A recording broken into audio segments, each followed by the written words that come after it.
43. Awakened, Lavanya's POV. After 15 minutes of driving, he parked outside a five-star hotel. A stunning place, unlike anything I had ever seen before. As we stepped out, impeccably dressed guards opened the doors for us. A massive chandelier hung from the ceiling, casting a golden glow throughout the grand hall. Everywhere I looked, the lights shimmered like gold. It was, without a doubt, the most beautiful hotel in town. Virat sir led me to a round table and I followed, still mesmerized by the dazzling interiors. "This is all for you," he said, his voice filled with warmth. I looked at him and smiled gently. "Thank you so much, sir. It's truly beautiful. But it really wasn't necessary. We could have gone somewhere a little less expensive," I added, lowering my voice to avoid being overheard. "No, we couldn't have. I wanted our first date to be the most special day of our lives. One day, we'll be telling the story to our children and grandchildren." He smiled sweetly. I lowered my gaze, feeling a strange weight in my chest. I wasn't blushing. I just felt it was too much for now. "He really loves you a lot." His words should have made me happy, but instead, they filled me with guilt. I looked up at him, again, trying to push away the uneasy feeling. He spoke a lot, while I mostly listened, responding with the occasional yes, no, or a polite hum. "This isn't me. Lavanya?" His voice pulled me back to the moment. "Huh? Are you alright?" "Yes, of course. Why? You just seem a little distracted."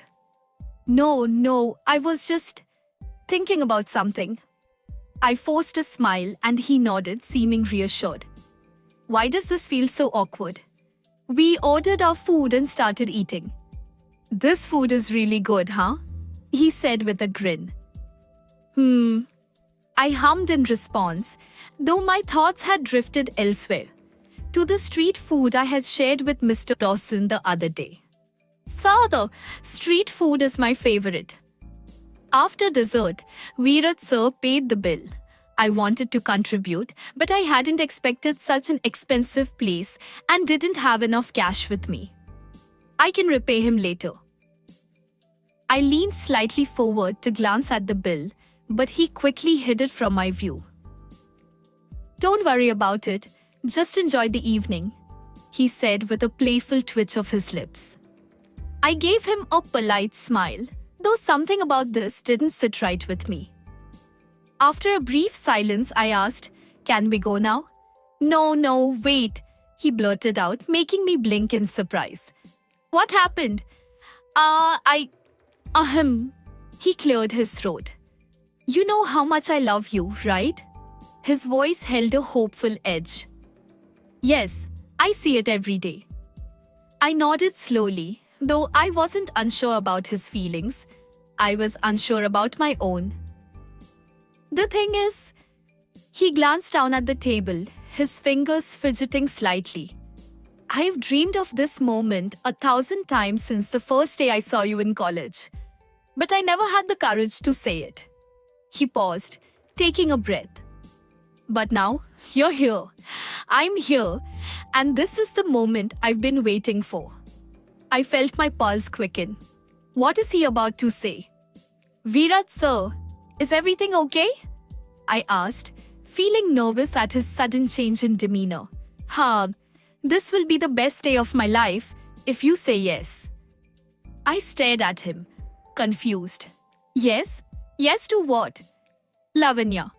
He shifted in his chair, cleared his throat again, and then reached into his pocket, pulling out a small rectangular red velvet box. My breath hitched as he carefully opened it. "Will you, marry me?" His voice was barely above a whisper. I sat frozen, unable to move or utter a word, still processing his proposal. My wide-eyed gaze remained fixed on him as his words echoed in my mind. A heavy silence settled between us, thick with unspoken thoughts. My eyes finally lowered to the gold locket resting inside the velvet box, gleaming under the restaurant's soft lighting. Marriage? Lavanya. Virat sir's voice trembled slightly, betraying his nervousness. This is so unexpected. He repeated my name, his concern deepening. Slowly, I forced my gaze up to meet his. Taking a deep breath, I tried to find my voice. I'm not sure what to say. Maybe a yes or just a no, he suggested, his initial hope flickering into disappointment as he spoke the last three words. I lowered my eyes again, feeling a storm of confusion swirling inside me. Sir, I wasn't expecting this at all.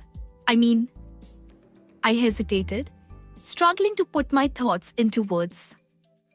Are you sure about this? Isn't it a little soon?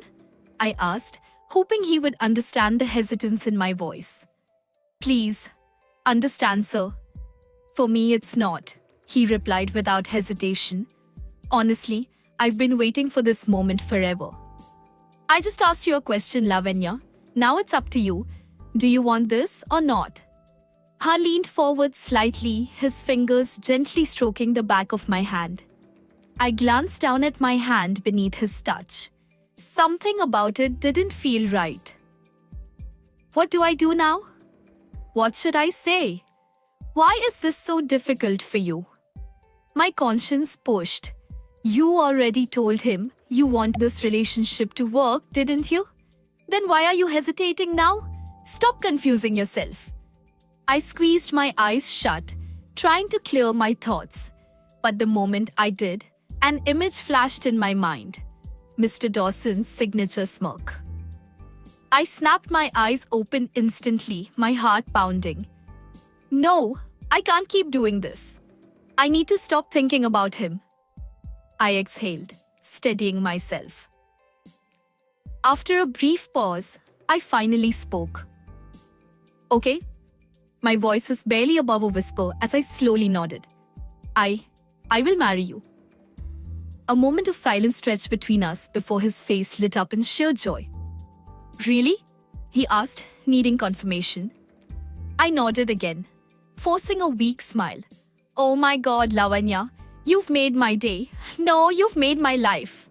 He grinned, then let out a delighted laugh, gripping my hands tightly. I stiffened slightly at the sudden touch, but he was too overwhelmed with happiness to notice. Is this a dream?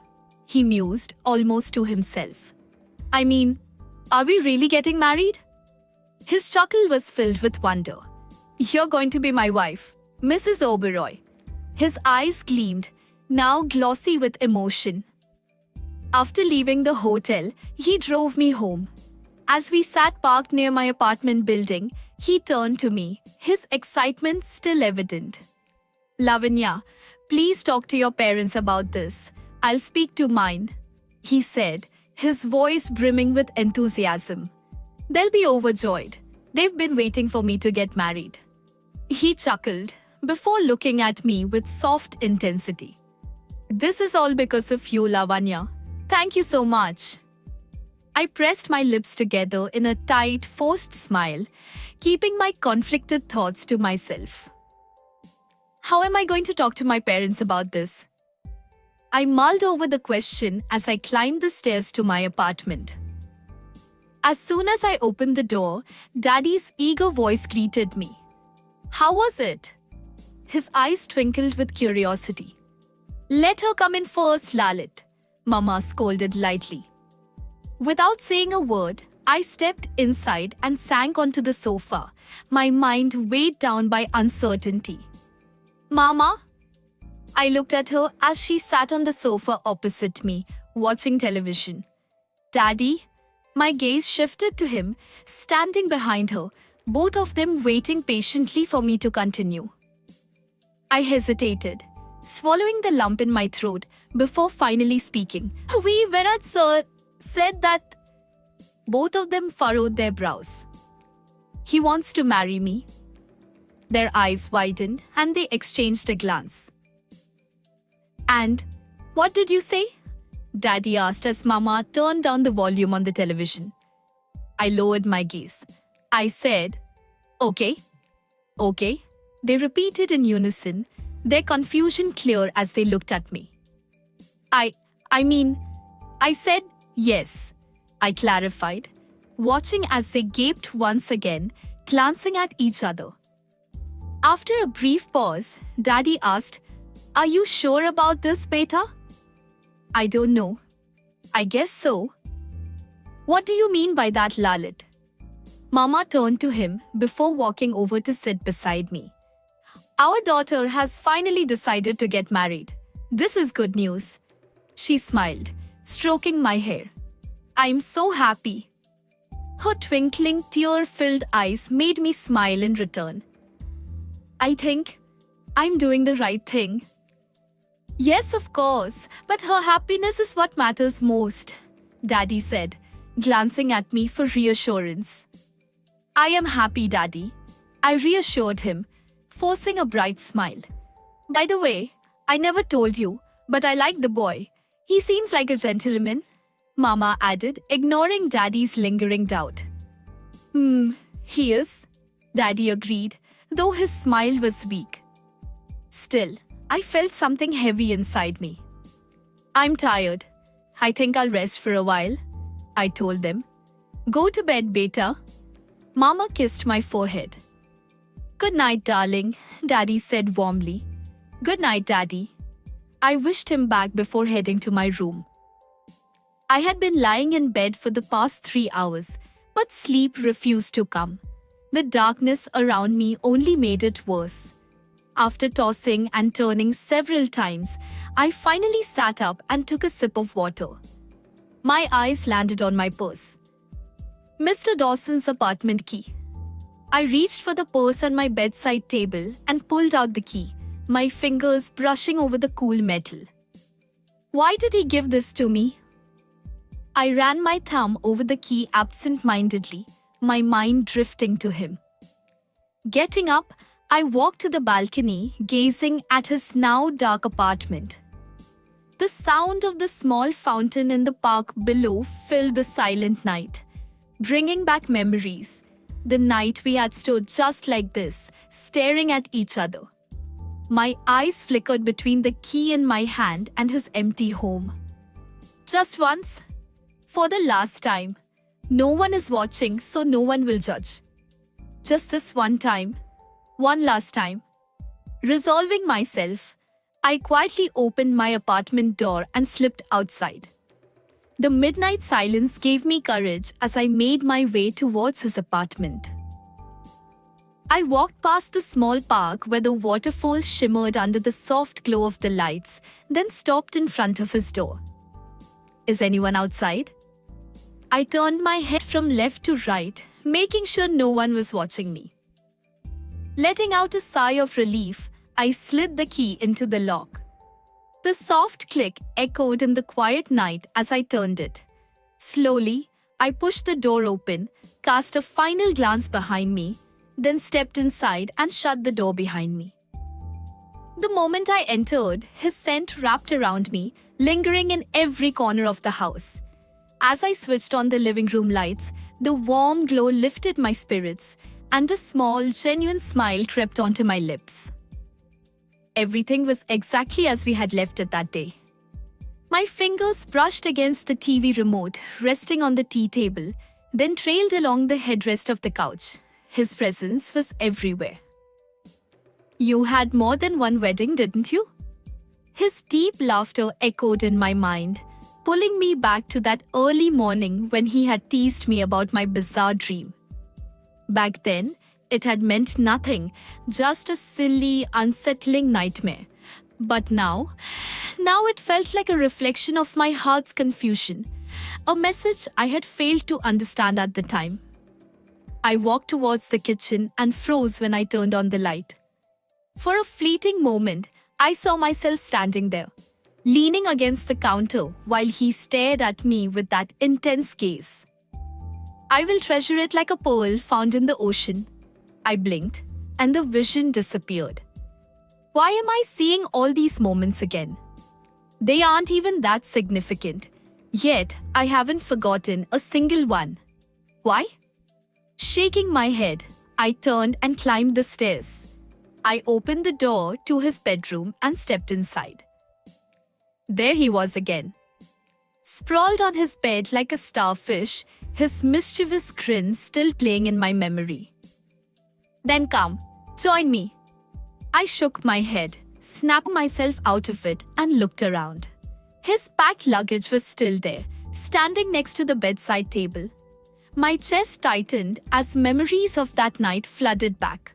How he had tended to my injured head, how he had refused to let go of my foot, how he had pulled me back onto the bed, making me fall into his arms. Then came the memory of the slap. The sound of it echoed in my mind, making me wince in regret. A tear slipped down my cheek. Why did I do that? I shouldn't have slapped him. I shook my head, guilt weighing heavy on my chest. He had just been his usual playful self. When the memories became too much, I rushed downstairs, only to stop abruptly at the sight of yet another vision. Him standing by the door, pressing a soft kiss to my cheek.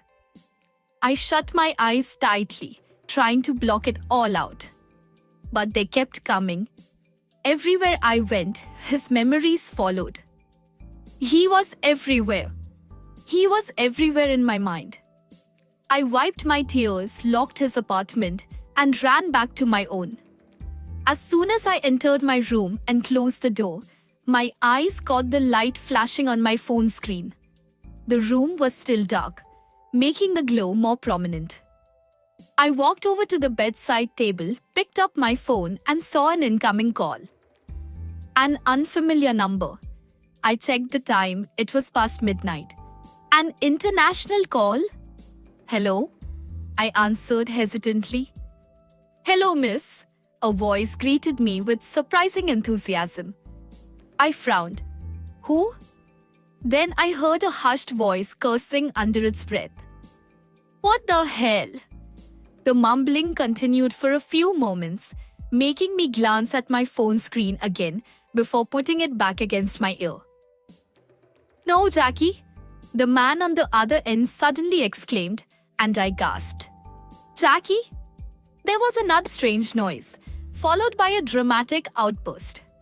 Help! Miss Lavna, what's her name again? The guy yelled into the phone. What is going on? My pulse quickened. Whoever he was, he knew me, knew my name, knew Mr. Dawson, and from the sounds of it, something chaotic was happening. A creeping sense of unease settled over me. Excuse me, hello? Who is this? I tried to keep my voice steady, masking the nervousness creeping into my tone. But there was only silence for a few seconds, followed by more muffled mumbling. Did I just overhear a crime in progress? I held my breath. It's James, the voice finally declared, and I let out a quiet sigh of relief. Thank God no one was murdered. Wait. James? James? Who? I asked, trying to confirm if it was the same James I was thinking of or someone else entirely. But instead of an answer, there was another pause, then more hurried whispering. I'm sorry, I can't hear you clearly, I said, keeping my tone polite. I don't know any James. This seems to be an international call. I think you may have dialed the wrong number, Mr. James. You've reached an Indian number. There was a beat of silence before the guy finally responded. Yeah, that's possible. Or maybe you just have a crazy lover from the other side of the world. A shiver ran down my spine. Huh? The sound slipped from my lips before I could stop it. A mix of confusion and unease clouding my thoughts. But before I could say anything else, the call abruptly ended. I stared at my phone screen for a few seconds before switching it off. It is clear now. That was his friend James. But what was he talking about? And who was he referring to? Was Mr. Dawson there with him? Questions swirled through my mind, but exhaustion eventually overtook them.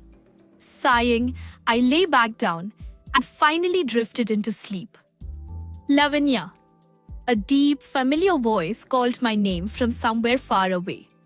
Mr. Dawson? I hurried to my apartment balcony, gripping the railing as I looked down. There, standing on the ground floor, was Mr. Dawson. His eyes were fixed on me, a bright smile stretching across his lips. In his right hand, he held a bouquet of red roses. Mr. Dawson, what are you doing here? I asked, a mix of happiness and confusion in my voice. I'm waiting for you, love. Come down. But please, he pleaded, his voice soft and earnest. I nodded without a second thought, stepped out of my apartment, and rushed downstairs. As soon as I reached the ground floor, my eyes locked onto his. He stood there with open arms, the bouquet still in his hand, inviting me into his embrace. Mr. Dawson, I whispered to myself, hesitant yet overwhelmed. I know, love. His voice was filled with certainty. I know how you feel. He knows? He knows. With no more hesitation, I ran straight into his arms, wrapping mine tightly around his neck. He caught me at my waist, lifting me effortlessly off the ground. My feet barely touched the earth as he twirled me around, his laughter blending with mine. I gazed down at him, and he stared right back, our breath mingling in the space between us. Slowly, his arms loosened around my waist as he gently set me down. I was looking up at him now. I tried to form words to express everything I felt. Shh. He pressed his index finger gently against my lips. I know. His eyes blinked slowly, full of understanding. I love you too. He loves me.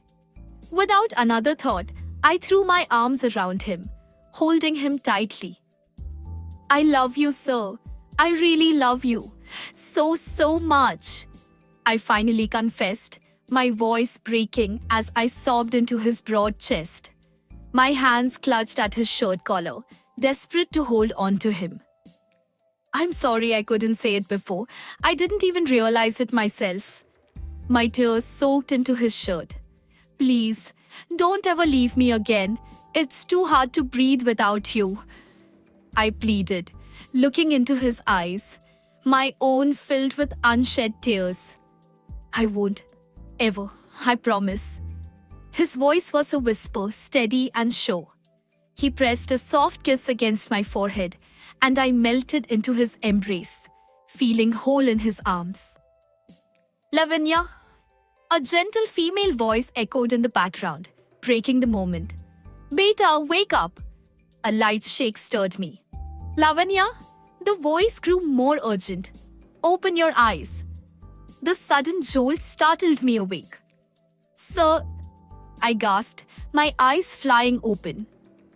Sir? My mother's confused voice pulled me back to reality. I turned, blinking at her in surprise. She was sitting beside me on my bed, concern etched on her face. What, sir? She asked, puzzled. No, it's just...